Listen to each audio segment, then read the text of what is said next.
Sekali lagi, ya, alasan saya bukan jadwal kalau di sini ya, tapi hubungan.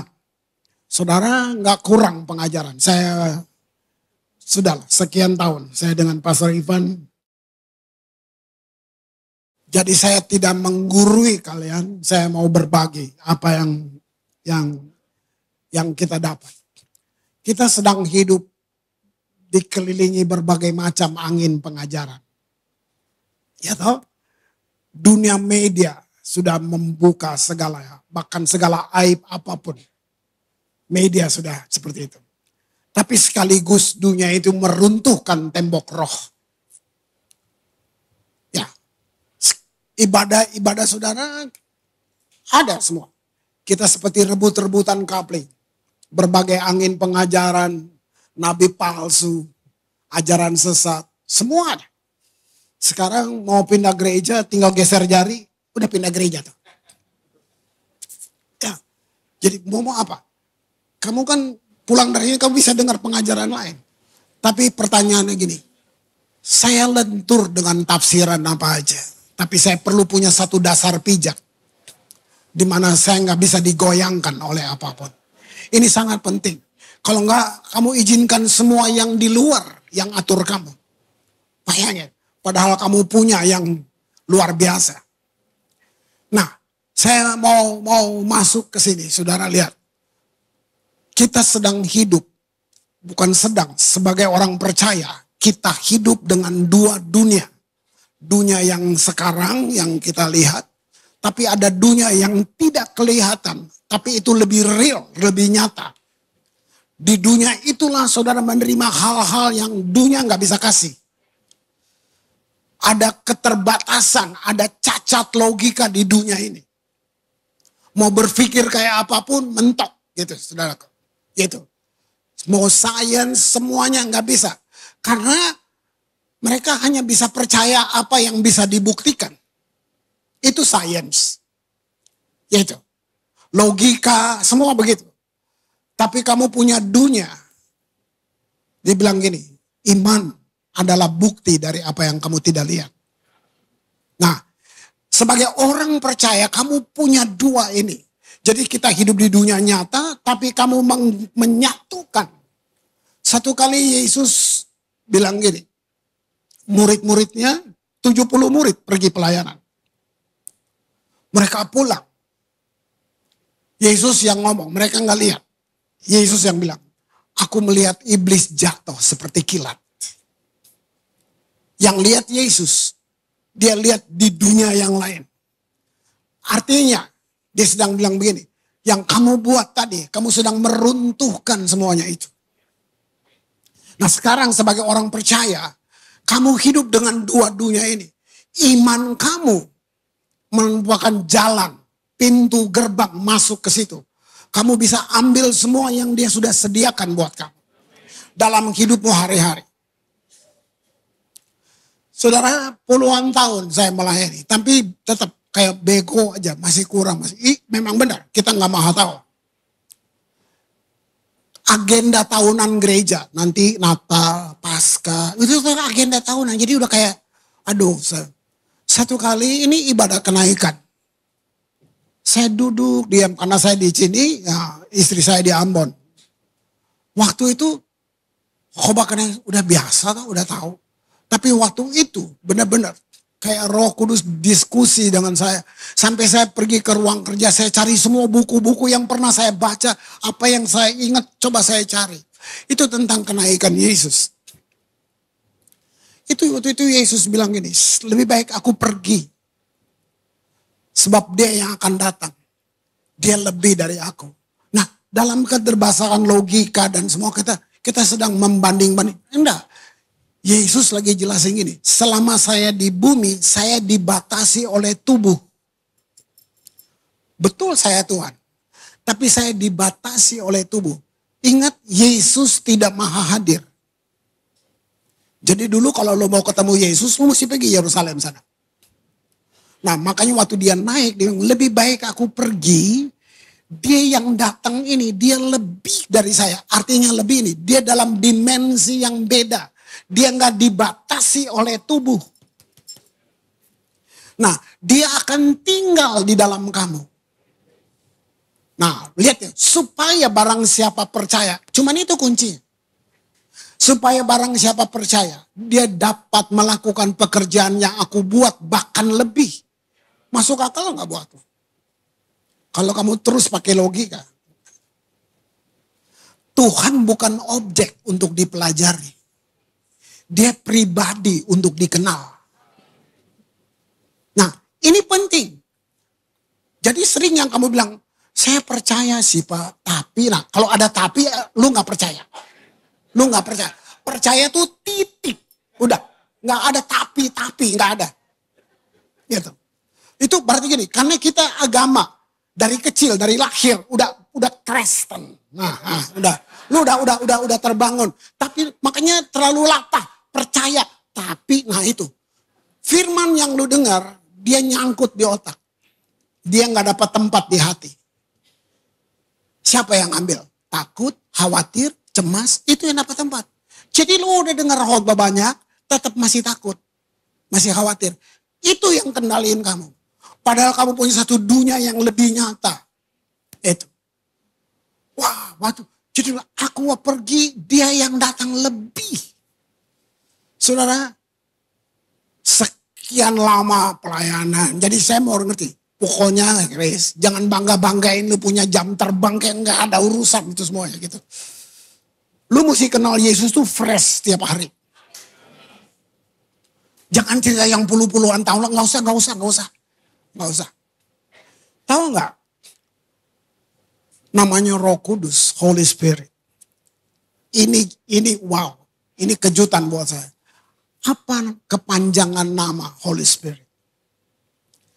Jadi waktu Yesus naik, kenaikan Yesus, itu inaugurasi Yesus Kristus.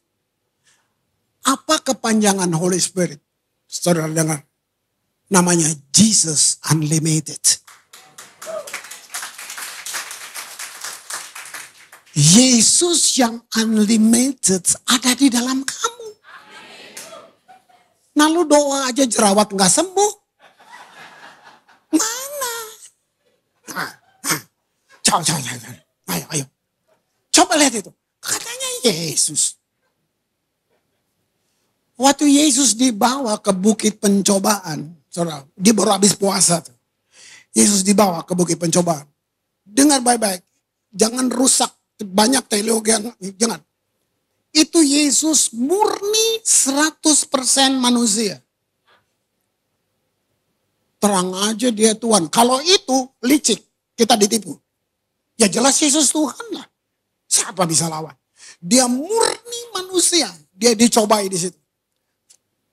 Itu kabar baik untuk Yesus bilang buat kita. Saya pernah masuk dalam pencobaan itu sebagai manusia murni. Dia sedang bilang, kamu juga bisa. Nggak, ini pelajaran panjang, saya ambil sedikit aja. Tahu yang pertama, apa yang iblis coba? Jika engkau anak Allah, ubah batu ini jadi roti. Apa sekarang cobaan untuk kamu? Sama, kamu senang bilang, katanya anak Tuhan. Ayo, nah itu tantangannya. Katanya anak Tuhan. Kok gak punya duit? Nah, kamu lihat. Nah, itu. Yesus gak terganggu dengan kayak gitu. Gitu. Makanya dia bilang apa? Manusia yang gak hidup dari roti. Itu dia sedang kasih tahu satu dunia lain buat kita. Kita gak hidup dari roti. Bisa? Harusnya bisa. Ya. Saya hamba Tuhan. Saya nggak hidup dari gaji. Saya hidup dari janji. Pas mau, pas ada. Janji. Oke? Nah, mari lihat itu. Kalau semua yang terbatas, kamu udah bisa bikin ukurannya. Tapi kamu punya satu dunia yang unlimited. Wah, Yesus yang unlimited. Namanya Holy Spirit. Diam di dalam kamu. Wow. Tapi cari buku judulnya Don't Limit God. Jangan batasi dia. Wow, kalau kamu lihat ini, setiap orang percaya hebat saudara. Nggak main-main. Benar. Benar hebat. Nah, hari ini saya mau kasih tahu saudara bahwa orang percaya, pastikan kamu, kita punya dua yang orang lain nggak punya. Kenapa orang pergi ke dukun? Kenapa mereka cari sihir-sihir tenung? Karena ada satu kebutuhan ingin melampaui itu. Tapi mereka nggak datang ke Yesus, mereka cari ke yang lain. Kitab Wahyu menulis orang-orang akan berdagang dengan ilmu sihirnya. Iya. Nah, kamu punya yang lebih dari itu. Kamu punya yang lebih dari itu. Cuman begini, mau percaya nggak? Coba renungin lagu-lagu tadi yang lu nyanyi. Renungin lagu-lagu. Nggak main-main, mahal. Dia tebus kamu mahal banget. Terus begini aja udah, gitu. Ya Pak, memang ini nasib saya. Coba. Nggak ada nasib buat orang percaya. Nasib itu fatalisme. Nggak bisa, nggak ada nasib. Gitu. Saya dan saudara hanya beda di fungsi. Di mata Tuhan, kamu anak raja. Kamu mempelainya. Kamu sahabat Allah. Sebut. Gitu. Kalau ini ngerti, kamu praktekkan dalam keseharian kamu. Kamu akan lihat. Gitu. Firman-Nya bilang gini, bagi banyak orang, aku seperti tanda ajaib. Harusnya gitu. Harusnya orang lihat kamu begitu. Ada apa sih sama lo? Lu beda nih. Ke dukunnya. Kenalin dong dukunnya. Nah, bisa gitu kan? Gitu. Bagi banyak orang, aku seperti tanda ajaib. Kenapa? Karena kamu sedang menggabungkan dunia yang gak kelihatan itu dengan yang nyata yang kamu. Setiap kamu bertindak, dunia yang gak kelihatan meresponi tindakan kamu. Itu.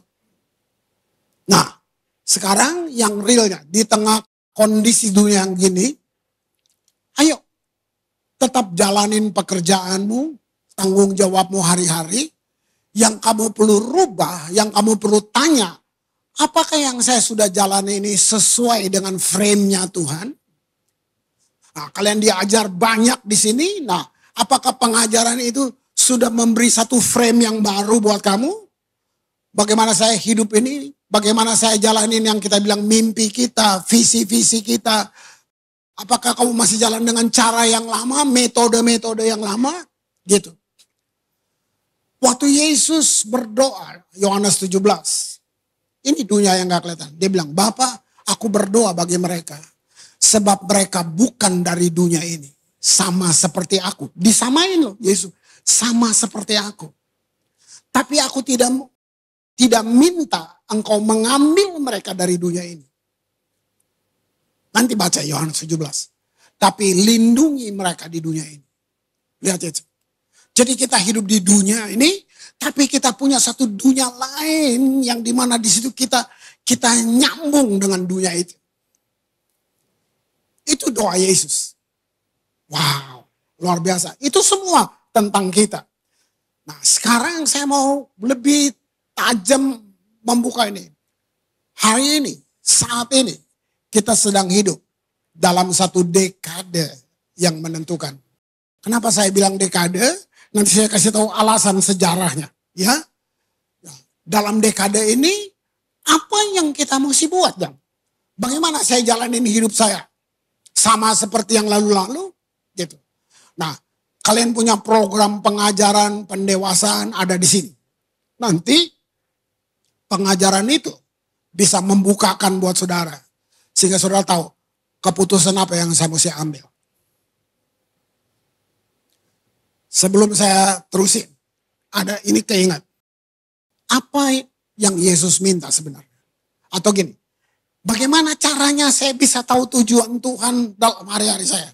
Cuman satu, persembahkan hidupmu. The whole life. Hidupmu. Dia gak minta uang lo. Dia minta hidup kamu. Hati kamu. Uji, kamu sering bilang, Tuhan pelihara saya. Bagaimana dia mau pelihara, kamu gak ngasih apa-apa ke dia. Kamu gak kasih hidupmu. Kamu pikir udah kasih uang itu transaksi. Tuhan gak butuh itu. Kasih hidup. Waktu kamu kasih hidupmu. Generasi, jangan gini, gue jomblo. Itu dunia yang bilang. Gak ada jomblo. Lo akan tetap happy. Ya gue udah umur gini loh, belum kawin. Lo mau pertama bulan madu, habis itu bulan empedu. Itu kenapa? Karena kamu gak kasih the whole life. Kalau kamu kasih hidupmu, gak ada itu. Saya pun sampai berhenti. Waktu saya ngerti ini, saya nyanyi ini. Christ is enough for me. Terus Roh Kudus ngomong, benar Chris, Christ is enough for you. Terus saya diam sebentar. Mikir lagi, benar, kamu cuma nyanyi. Benar, Christ is enough. Kamu masih cari dari orang lain. Orang yang gak sempurna. Yang penuh dengan kekurangan. Kamu berharap dari orang lain. Christ is enough, kamu cuma. Kalau kamu benar-benar bilang Christ is enough. Gak ada tuh kesepian apa. Christ is enough.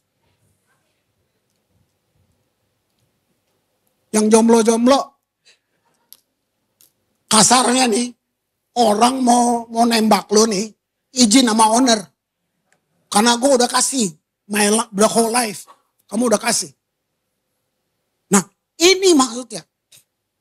Jadi enggak gitu. Kamu bisa enjoy life. Karena Christ is enough. Itu. Bagaimana dunia enggak kelihatan. Tapi dia nyata di dalam kamu. Wah itu keren. Kamu jalanin hidupmu sesuai dengan agenda. Kamu punya agenda kerja. Tahu nggak Tuhan juga punya agenda buat kamu. Nah masalahnya kita nggak tahu itu. Gitu. Kita bikin dulu udah gagal baru tanya Tuhan. Kok gagal Tuhan? Lu nggak tanya gue? Lu jalanin sendiri karena lu pikir lu tahu. Karena kamu punya sense of business. Kamu pikir kamu jalanin dengan udah gagal baru cari dia. Coba ambil dekade ini untuk kembali dengan segala sesuatu. Kamu tanya dia dalam petunjuk dia. Indahnya gini, kalau dia tunjuk, kamu berhak nanya, kok bisa gagal Tuhan? Enak kan? Nanti bilang, oh iya, ini di sini begini. Tapi lu nggak minta gagal nanya. Dia kan lu juga nggak nanya gue. Sebenarnya Tuhan itu sedekat itu saudara. Tuhan tuh buat saya dia indah banget. Kalau dia bilang gini, belajarlah daripadaku. Ingat, dia nggak sama dosen. Dia nggak sama pengkhotbah. Saya ngajarnya satu arah. Kalau Tuhan dibilang belajarlah daripadaku. Kamu tahu siapa dia? Even lu buta huruf, lu akan ngerti kalau yang ngajar Tuhan. Lu gagu. Lu apa? Akan ngerti karena yang ngajar Tuhan. Bukan dosen, bukan pendeta, bukan. Apa Roh Kudus? Guru agung. Gak mungkin lu gak ngerti. Itu keren banget. Itu. Jadi yuk, mari. Dewasa tuh syarat orang menikah. Itu dewasa. Jadi saya pakai kata ini tadi karena kan puncak peradaban kita manusia. Terutama kita yang percaya. Adalah menikah dengan Kristus. Mempelai Kristus. Masih ada yang ragu? Amasya sih. Nanti roh-roh amasya ini lu mesti usir. Tuh. Nah, karena kamu mengukur semua berdasarkan apa yang lahiriah yang kamu lihat. Kamu merasa nggak layak. Karena kamu ukur semuanya dari situ. Saya cuman ini. Saya nggak sekolah. Begitu. Orang Israel belajar firman dari Musa. Keren gak? Keren. Lahir Taurat Faris. Oh pinter. Nggak main-main. Itu orang Israel. Belajar firman dari Musa. Tahu gak saya khotbah salah. Salahnya tuh gini. Ada firmannya. Di Kisah Rasul nulis, ketika orang banyak melihat Petrus dan Yohanes manusia biasa yang tidak terpelajar. Ada kata itu, uneducated. Maka heranlah mereka. Jadi saya khotbahnya gini, lihat tuh, murid-murid bego aja Tuhan pakai tuh. Bangga gua ngomong gitu. Lihat tuh, tukang ikan, nelayan bego dipakai Tuhan. Saudara, sekian tahun saya dapat satu kebenaran di situ. Kebenarannya gini, tahu nggak? Orang Israel belajar firman lewat Musa. Keren kan? Murid-murid. Nelayan-nelayan yang bego itu tadi. 70 murid. Belajar firman dari siapa? Dari firman yang jadi manusia. Siapa yang lebih hebat? Di hari tua Petrus, Yohanes, yang kamu baca surat-surat mereka. Nggak ada satu filosofi dunia bisa menandingi orang-orang seperti ini. Belajar firman dari firman yang jadi manusia. Sekarang firman itu diam. Yesus, Roh Kudus diam di sini. Wow. Lihat itu. Tapi kita distorsi. Penuh filsafat tambal sulam, teologi tambal sulam, semua ada di sini. Gak bisa. Kalau grace kamu campur-campur dengan yang lain, bukan grace. Wati namanya.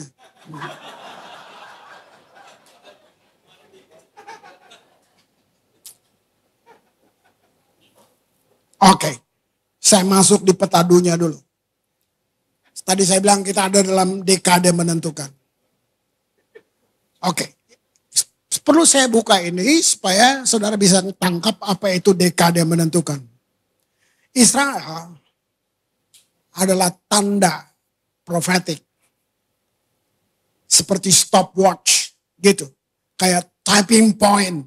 Satu titik bergolakan. Di mana hal-hal kecil menjadi sangat signifikan. Saya nggak ngomong ini dari sisi yang lain. Ini mimbar kudus. Saya menjaga kalimat saya. Saya nggak punya niat lain.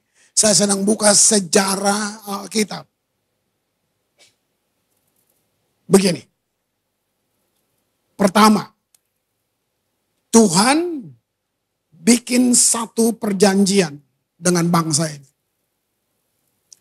Apa hasilnya? Israel satu-satunya bangsa yang didirikan oleh Tuhan, punya covenant dengan Tuhan, gitu. Dan memberkati dunia ini. Pelan-pelan. Apa aja? Yesus dari sana. Ini fisik ya. Alkitab dari sana. Gereja mula-mula semua dari sana. Gitu.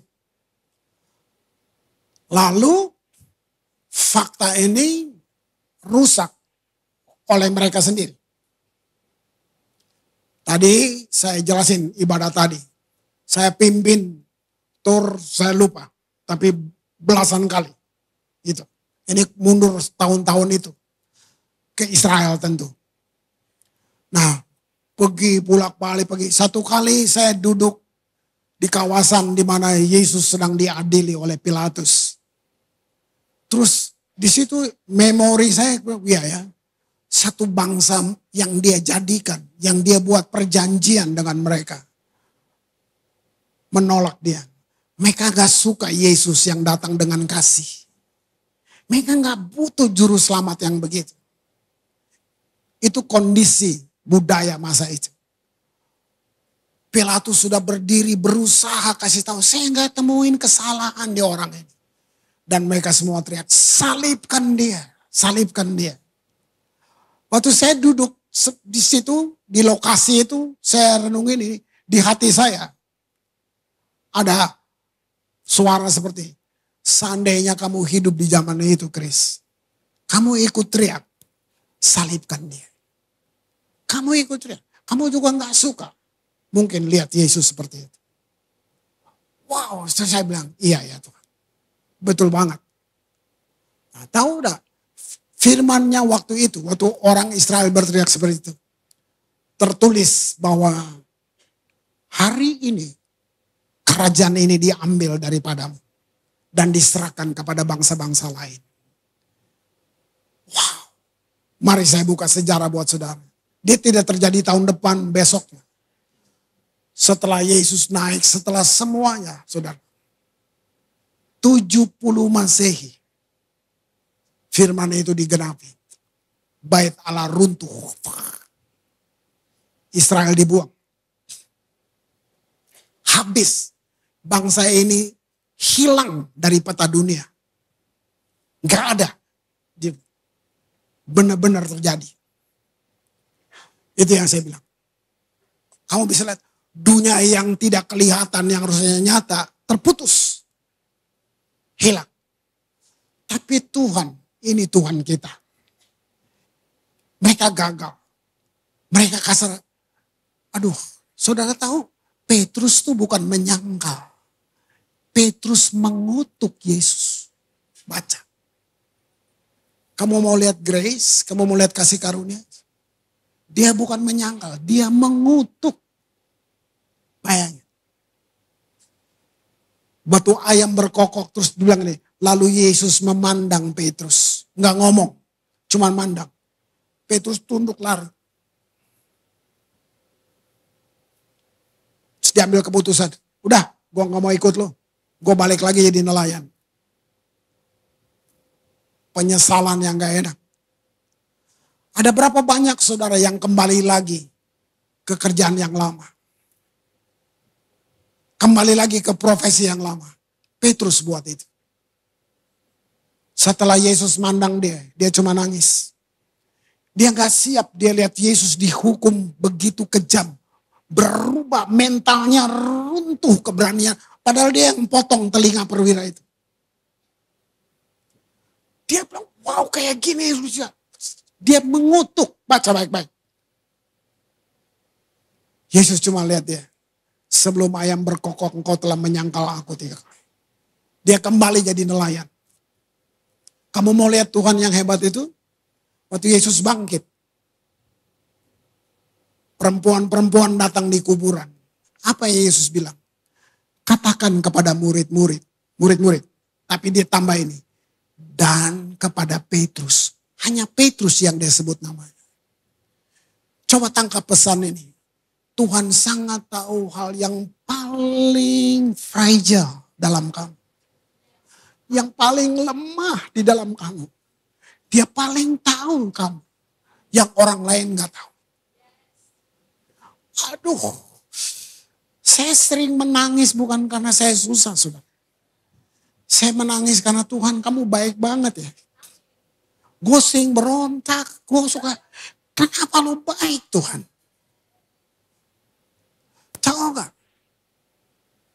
Hanya Petrus bilang, katakan kepada murid-murid dan kepada Petrus. Tiba-tiba Yesus jalan di atas air. Kaget, itu Yesus. Petrus loncat. Gile, Petrus nih kalau gak Batak Ambon pasti udah. Maksudnya gini, ngomong dulu baru mikir. Gitu kan, gitu. Bukan hebat, bukan. Gitu.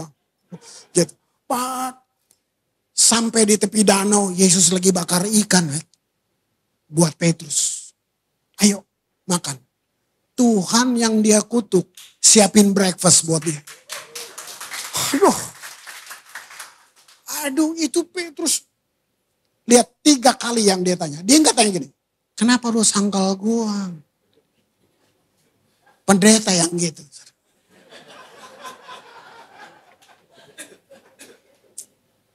Pendeta yang gitu. Keren Tuhan. Tuhan nanyanya gini. Apa kau mengasihi aku Petrus? Dia nggak bisa jawab. Saya nggak tahu seketika saudara. Ini bilang.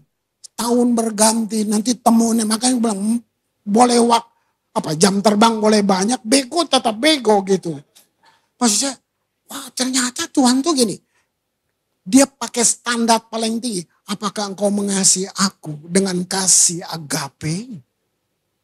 Petrus nangis. Dia turunin lagi standarnya. Apakah engkau mengasihi aku dengan kasih filia? Petrus nggak sanggup lagi. Dia turunin lebih rendah lagi standarnya. Gini, dia sesuaikan dengan semua kondisinya Petrus. Pertanyaan nggak diulang, standarnya diturunin. Tapi ini kata-kata dia, gembalakan domba-dombaku. Nah, dengar kata gembala di otak gua gini, buka gereja. Kurang ajar memang. Karena kata gembalakan. Tahu nggak waktu saya temukan teks dia bilang gini, Petrus, di luar sana banyak orang yang seperti kamu. Yang gak ngerti saya secara utuh. Yang kecewa dengan saya. Kasih tahu, gembalakan mereka. Bilang, saya sayang mereka.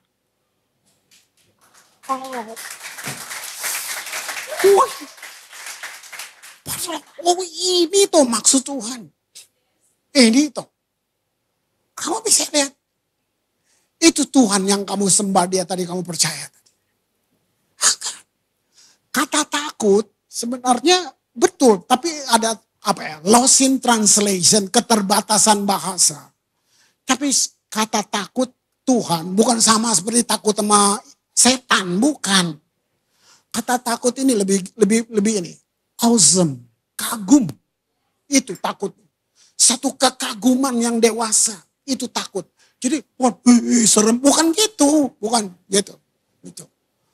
Itu tuh Tuhan. Wow. Kembali, saudara lihat. Israel hilang, dibuang. Tuhan dah rubah covenant-nya. Tahu enggak? 1.500 tahun setelah Bait Allah runtuh. Itu 70 Masehi, 1.500 tahun lagi. Lebih bahkan. Eropa perang, nggak ada di PBB, nggak ada Israel. Bisa Inggris mengeluarkan dekret kasih kemerdekaan buat satu bangsa ini. Tahun 48, Israel menjadi satu bangsa, muncul di dunia. Gempar, wih, ada, gitu, bangsa ini. Ini yang saya mau bilang buat saudara. Lihat. Firman ini adalah pernyataan Musa buat bangsa ini. Saya combine dengan apa yang Yesus bilang. Nanti waktu kamu lihat pohon ara mulai berbuah, berbunga. Itu tandanya. Dan angkatan ini tidak akan berlalu. Artinya generasi ini singkat banget. Nah, Musa menyatakan dalam Mazmur 90. Dulu saya pakai buat khotbah-khotbah ulang tahun. Ngaco gue gitu kan. Nah, padahal karena isinya tentang umur. Lihat, ini nubuatan Musa. Ayat 10. Masa hidup kami 70 tahun. Jika kami kuat 80 tahun. Selebihnya adalah penderitaan. Kamu lihat itu. Coba kamu hitung. Tahun 48. Israel merdeka. Tambah 70 tahun. 2018. Udah lewat. Bukankah ini dekade yang menentukan? Selebihnya penderitaan.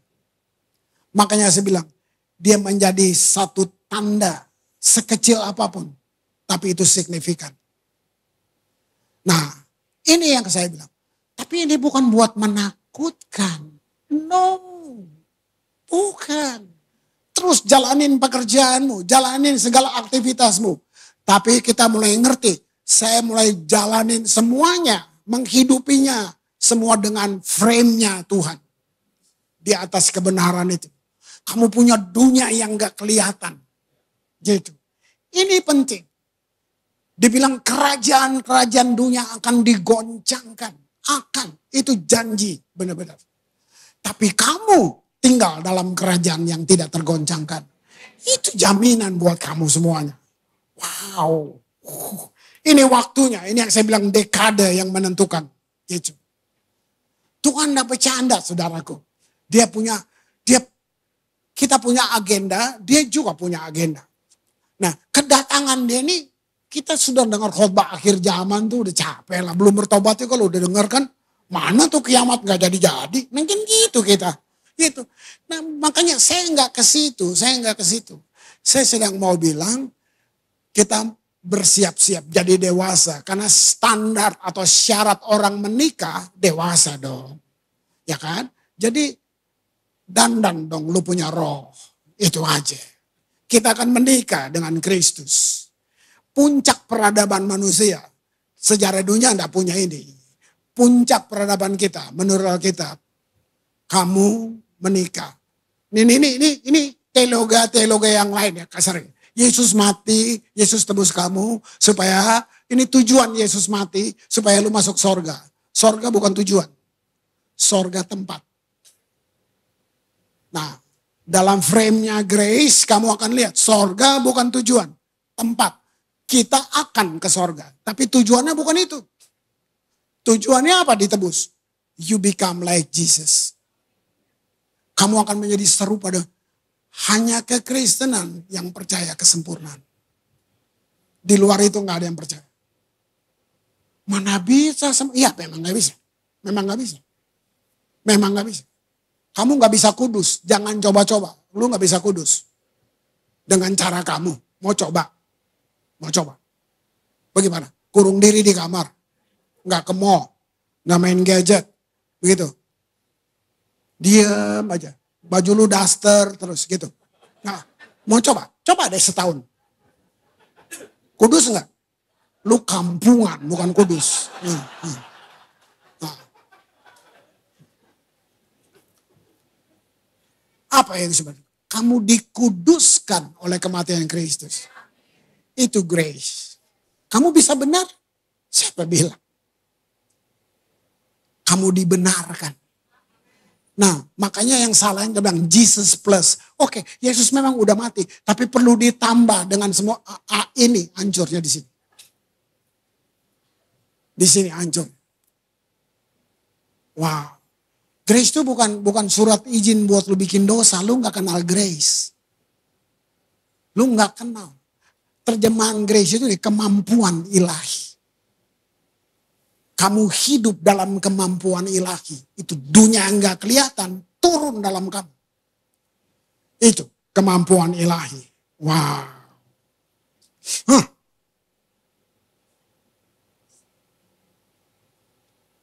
Kejadian 1:26. Berfirmanlah Allah, baiklah kita menjadikan manusia menurut gambar dan rupa kita. Ini tidak berubah. Adamnya yang gagal. Nah, kenapa kita ditebus? Untuk menggenapi yang Adam belum genapi. Desain awal kita nggak didesain untuk mati. Iseng banget Tuhan kayak gitu. Kamu nanti tambah tua, nanti enggak gitu. Enggak gitu. Baik, itu desain awalnya. Tapi dia gagal. Tuhan enggak gagal. Gitu. Dia tetap jalanin agendanya. Kita makhluk gambar, saudara. Makanya nanti kamu dan saya dapat tubuh kemuliaan itu. Itu dia. Wow. Ini tiba-tiba ingat karena saya belum lengkap ya. Ada 4 alasan raptures. Tahu nggak? Saya baru dapat 1. Apa itu? Kesukaan. Gila. Itu raptures. Mau tahu yang lain? Tunggu 3 bulan lagi. Gitu. Kita segambar dengan dia. Terus gagal. Nah, habis manusia dihukum. Bumi lenyap dengan air bah. Nah, di sini banyak tatanan logika kita. Wih, Tuhan jahat ya. Nah, itu sudah. Saya nggak mau masuk.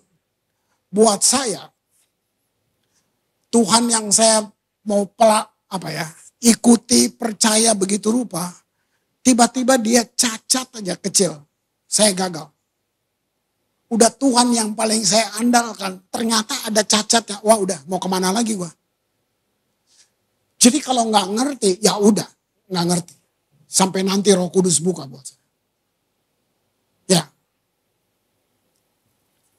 Ini perkataan Dr. Billy Graham. Dia bilang gini, kalau nanti di sorga, ya dia udah di sana, dia udah meninggal. Tapi dia bilang, cuman ada satu hal yang saya mau tanya sama Tuhan. Tahu nggak dia mau tanya apa? Why me Lord? Oh, kenapa saya Tuhan? Ada banyak orang hebat. Kenapa gua yang lu pilih? Wow. Cuman itu yang dia mau tanya. Terlalu misteri. Lihat itu. Itu Tuhan. Jadi saudara bisa lihat, bumi pernah habis. Kalau kamu baca, wow. Ratusan tahun, saudara. Ada hamba Tuhan berkhotbah 100 tahun, gak ada yang bertobat. Itu Nuh. Dosa manusia memuncak. Terus lenyap. Terus. Begitu air bah berhenti. Binatang lebih banyak dari manusia. Manusia cuma Nuh dan keluarganya. Di kitab ini Tuhan membuat perjanjian. Namanya Noah Covenant. Perjanjian. Jadi second Adam itu Nuh. Oke? Apa yang dia buat perjanjian? Wow.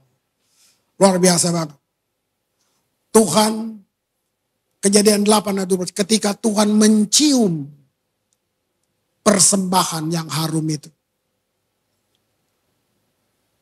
Ini sesuatu yang gini, respon dari manusia. Tuhan gak bikin peraturan, nanti kalau airnya berhenti, lu mesti beribadah. Enggak. Itu respon Nuh. Begitu selesai, Nuh bangun mezbah. Ingat, mezbah bukan ide manusia. Manusia idenya bikin agama. Kata mezbah artinya gini, panggilan mendekat. Itulah Tuhan itu Tuhan yang berperasaan, saudara. Makanya dia tahu perasaan lo. Jadi Tuhan tuh, romantis sekali. Dia panggil Adam, mari mendekat. Dia panggil Nuh. Nah, persembahan, ini worship. Begitu Tuhan cium harumnya itu, berfirmanlah Tuhan dalam hatinya. Jadi dia ngomong buat dirinya sendiri.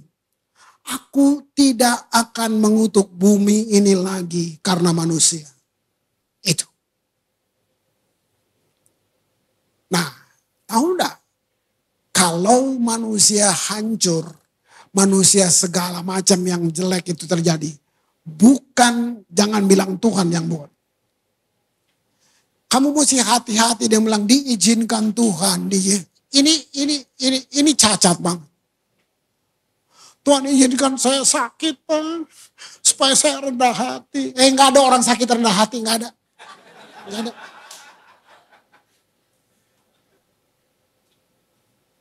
No, itu free will. Itu kehendak bebaskan. Sejak Tuhan punya perjanjian ini, manusia akan hancur karena kehendak bebas. Kamu yang pilih. Kamu yang pilih. Selagi kamu punya napas, ada kesempatan, ada second chance, ada terminal untuk kamu datang dengan itu Tuhan. Masalahnya, apakah nafas terakhir kamu panggil Yesus? Atau kamu panggil siapa? Kamu lihat orang-orang dulu, Abraham, Ishak, Yakub, semua. Mereka tuh kalau belum mati, mereka kumpul keluarganya, mereka bernubuat buat anak-anaknya. Keren banget ya. Kita sekarang belum mati, anak-anak dikumpul, jangan lupa bayar papa punya utang. Jangan lupa tebus ini, gila. Beda banget. Kalau lu orang percaya sekarang, yang lu kasih adalah, wah gila. Satu yang luar biasa yang dunia gak bisa kasih buat anak-anak.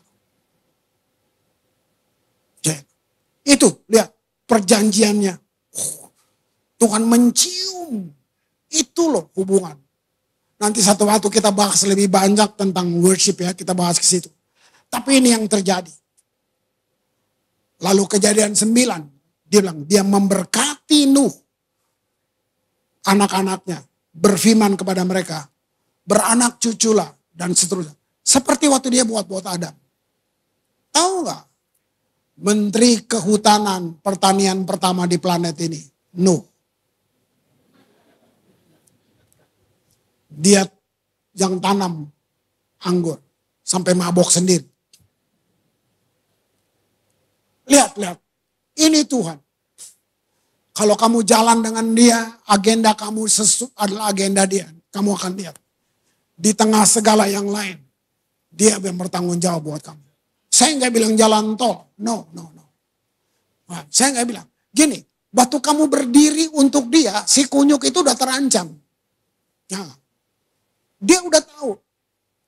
Makanya dari perjalanan saya baru saya sadar. Ternyata setan tuh panjang sabar loh. Lu yang emosian. Nah, dia panjang sabar. Dia sabar. Nunggu kapan lu tikung. Dia nunggu banget gitu. Nah, memang begitu. Dia licik. Dia bapak pendusta segala zaman. Sorry ya. Ini yang perempuan ya. Ini. Perempuan sangat peka dengan kebohongan. Tapi dia juga lihai berbohong. Karena dialah makhluk pertama yang ngomong dengan raja pembohong. Jangan dengar. Ini nggak ada di sini. Ini di Ethiopia. Gitu. Ya. Nah, apa dalam dekade ini tujuan Allah dengan saudara dan saya? Bekerja dalam frame-nya dia. Karena Tuhan kita, Tuhan yang bekerja. Waktu dia desain semua bumi, alam semesta, dia bekerja. Dia bekerja, saudara. Segala bima sakti yang dia Tuhan bekerja. Tapi perhatiin, yang paling ajaib waktu dia buat manusia. Dia bilang, pertama kali Allah mengotori tangannya waktu dia buat manusia. Dia ambil tanah, dia main-main tanah, bayangin benda mati nih. Tahu nggak? Semua malaikat lihat gini, dia bikin apa ya? Apa dia lebih bagus dari kita? Nah, Tuhan udah diskusi dengan mereka. Karena dia cuma 3 ini. Dia ngomong dengan Bapa, Anak, Roh Kudus. Marilah kita jadikan dia seperti kita. Itu. Masih tanah nih benda mati. Dia hembus kata nefes saya. Tahu nggak kata aslinya? Bilang God's DNA. Makanya kamu mahal. Gila, itu Adam hidup. Bayangin. Jadi Adam tuh kayak Allah dalam A kecil, huruf kecil. Tuhan bertukar pandang, ngobrol, jalan di taman. Gila. Nah, itu belum lengkap, dia udah jatuh. Kita ditebus untuk melengkapi yang dulu Adam belum buat. Aduh. Lihat itu. Nah, ini. Sekarang, di tengah kejatuhan sejarah manusia, ada satu nasihat bagus banget. Penulisnya namanya Salomo. Kamu bisa lihat? Sempurnakah dia? Kamu tahu siapa Daud? Saya sering bilang, saya baca literatur Daud banyak. Sampai Daud Nabi 70, Daud siapa, gue baca bukunya. Ini kesimpulan saya. Orang ini gagal sesering dia berdiri. Tapi cara pandang Tuhan, cara Tuhan mensiap, nggak sama dengan kita. Kita kalau udah gagal buang. Itu. Saya ingat yang lalu, saya ngomong Daud dapat sertifikat orang yang berkenan di hati Allah. Esra melengkapi di sini. Bukan cuma Daud, kita juga katanya.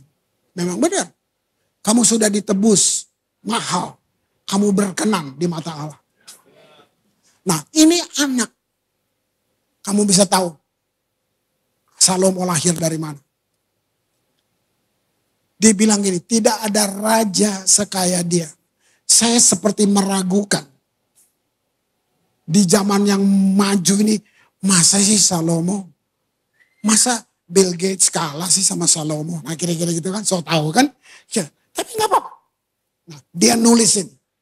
Ini nasihat dia buat kita. Pakai ini sebagai pegangan di dekade ini. Mazmur 127 ayat 1 dan 2. Nyanyian ziarah Salomo. Jikalau bukan Tuhan yang membangun rumah. Itu dia. Loh, ini istananya banyak saudara. Ngomongnya kayak Jikalau bukan Tuhan yang membangun rumah, sia-sialah usaha orang yang membangunnya. Jikalau bukan Tuhan yang mengawal kota, sia-sialah pengawal berjaga-jaga. Sia-sialah kamu bangun pagi-pagi dan duduk-duduk sampai jauh malam dan makan roti yang diperoleh dengan susah payah. Sebab ia memberikannya kepada yang dicintainya pada waktu tidur. Nanti saya jelasin. Tadi saya bilang, saya meragukan benarkah Salomo paling kaya, nggak ada yang tandingin gitu. Dibandingin orang-orang kaya sekarang ini. Baca daftar menu makanannya aja. Jangan lihat yang lain. Dia belum punya Alphard waktu itu enggak. Tapi kudanya 4.000 kandang. Enggak dihitung berapa ekor, kandangnya itu 4.000. Ini bukan kuda-kuda di Sumbawa, saudara. Ini kuda Timur Tengah. Saudara tahu kuda harga sekarang berapa? 4.000 kandang. Itu kudanya. Nah, ini menu makanannya. Ya, 1 Raja-Raja 4 ayat 22. Adapun persediaan makanan yang diperlukan Salomo untuk sehari ialah 30 kor tepung yang terbaik, 60 kor tepung biasa, 10 ekor lembu gemukan, 20 lembu gembalaan, 100 ekor domba, belum terhitung rusa, kijang, rusa dandi, dan gangsa piaraan. Sehari. Lu kali 40 tahun. Habis tuh kebun binatang.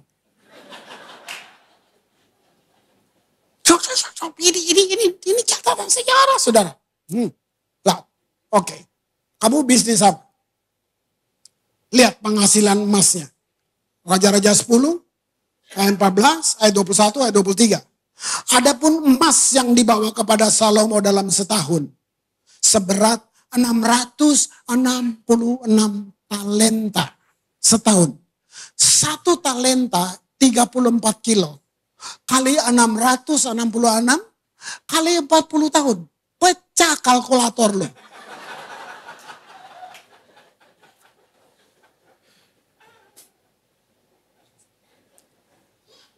Lihat ayat 21. Segala perkakas minuman Raja Salomo dari emas. Dari emas.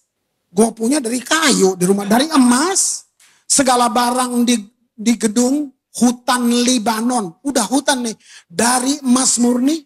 Tidak ada barang perak. Sebab orang menganggap perak tidak berharga pada zaman itu. 23. Raja Salomo melebihi semua raja di bumi dalam hal kekayaan dan hikmat. Dibilang hikmatnya bagaikan pasir. Tadi pagi saya dengar baca pengumuman, nanti kalian ada kelas pertumbuhan pendewasaan di sini, wah ikut. Hikmat penting, saudara.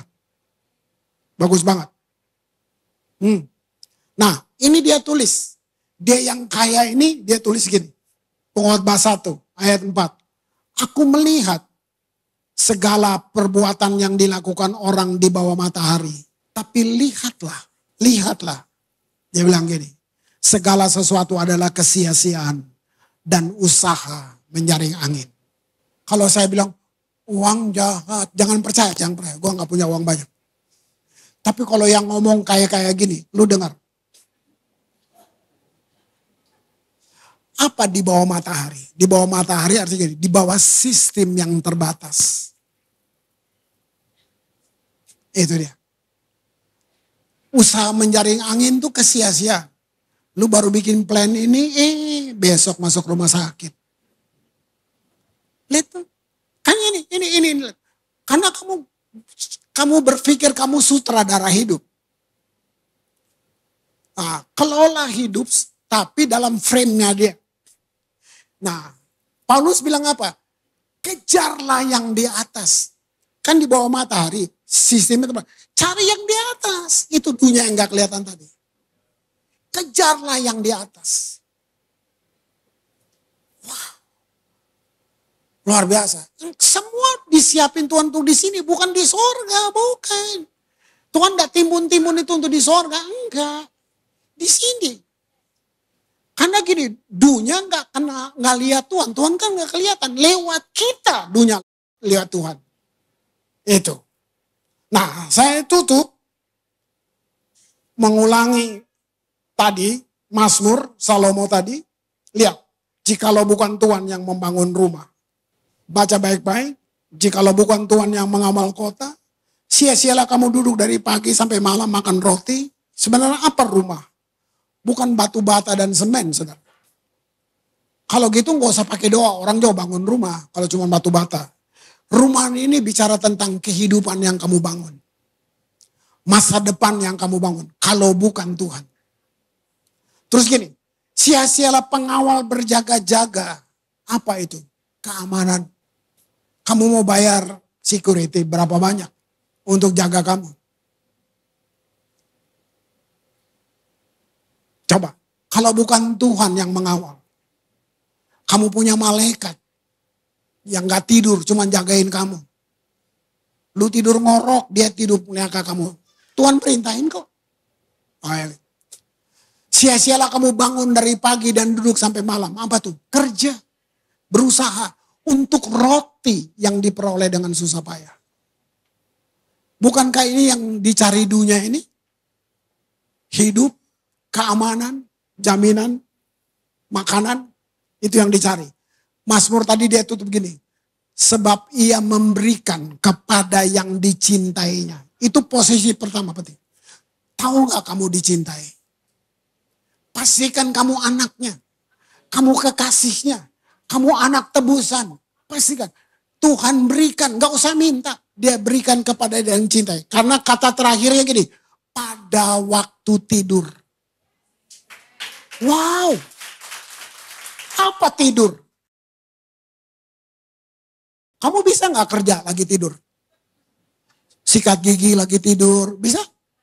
Apa tidur? Tidur di sini gini, surrender, menyerah. Waktu kamu serahkan semuanya. Ini bukan putus asa Tuhan, ini yang dibilang percaya.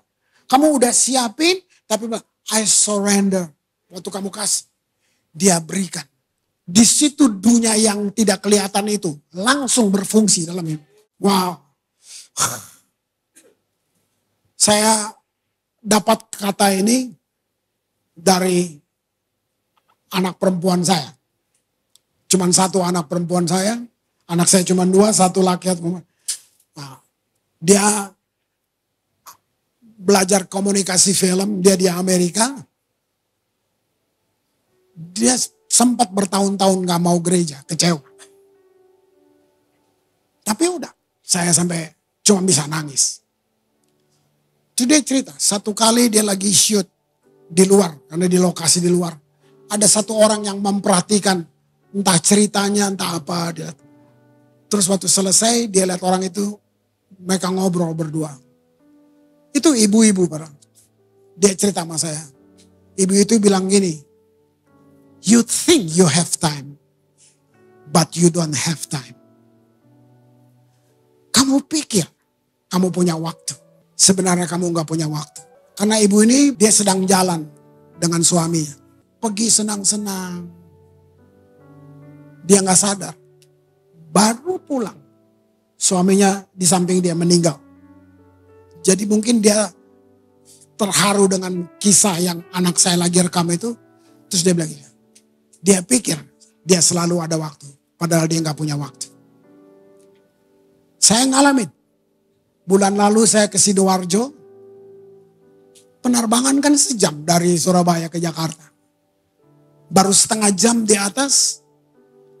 3 kursi di belakang saya. 1 orang mati. Belum pernah. Itu seumur pengalaman saya naik pesawat. Wih, mati. 1 pesawat diam. Saya lihat. Nggak tua. Serangan jantung aja.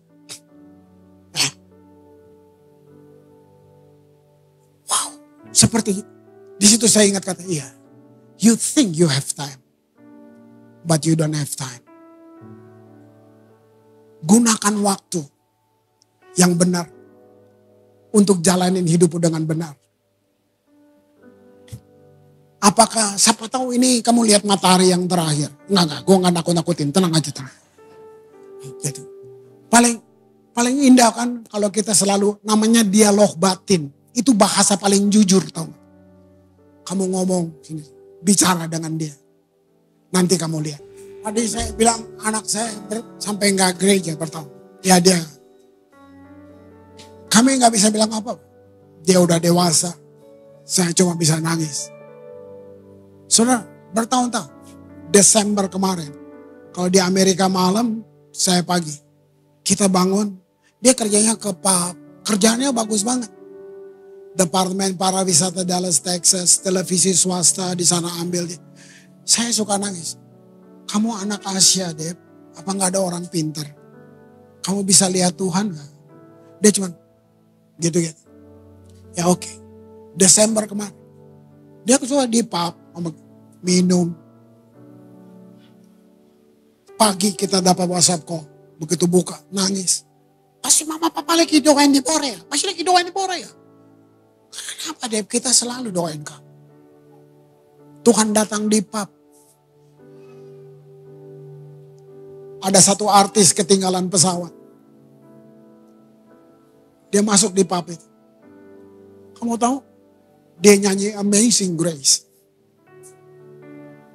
Sampai dia kata, a wretch like me.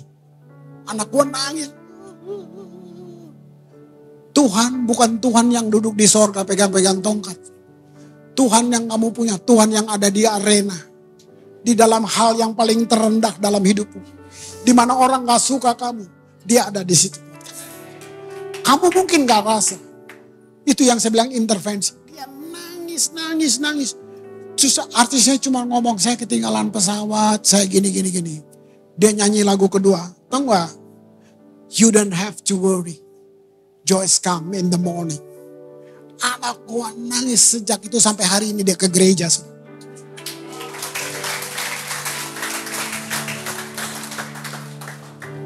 Dalam segala hal, kamu gak butuh nasihat, kamu udah tahu. Yang so tahu tuh kita. Sodorin ayat lah, so tahu. Saya gak ada di sepatu kamu, saya gak bisa ngerti kamu. Saya mengajar, tapi saya gak punya hak mengendalikan pertumbuhan kamu. Itu keputusan kamu. Tapi Tuhan beda. Dia bisa ada di tempat tergelap kamu. Selagi masih ada nafas. That's grace. Itu dia. Hamba berhenti berbicara. Tapi engkau gak berhenti bicara Tuhan dengan kami. Dalam masa kami tidur, kami apapun Tuhan bisa pakai segala cara untuk membawa kami mengerti. Terima kasih Bapak. Terima kasih. Firman yang hidup. Terima kasih Tuhan. Engkau sayang anak-anakmu di sini. Melebihi siapapun yang bisa bilang itu. Terima kasih. Aku memanggil utara, selatan, timur, dan barat. Aku memanggil berkat Samudra Raya. Aku memanggil berkat embun pagi. Berkat keturunan Abraham, Ishak, dan Yakub. Turun bagi anak-anakmu di sini. Dalam nama Yesus. Yang berjanji pintalah dalam namaku. Maka aku akan memberinya. Amin. Tuhan berkati saudara.